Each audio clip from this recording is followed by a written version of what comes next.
So, Lois, what is wholesaling? Wholesaling is a style of real estate investing, one of our methodologies, where you identify a property that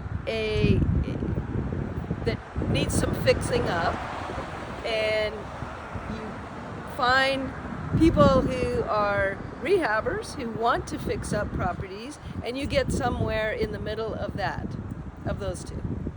Okay. And why would someone want to do wholesaling?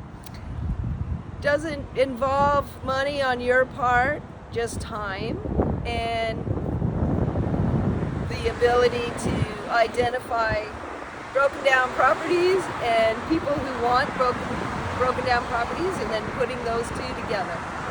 Good way for a fee. Yeah. And I see you have a sign.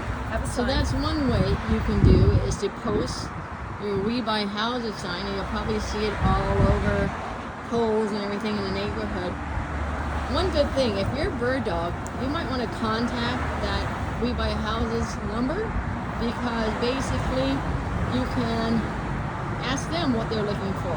And as a bird dog, you could supply them some property that they might be interested as a wholesaler, and you would make extra income too. So as a bird dog or wholesaler, there's two different ways you can make extra cash.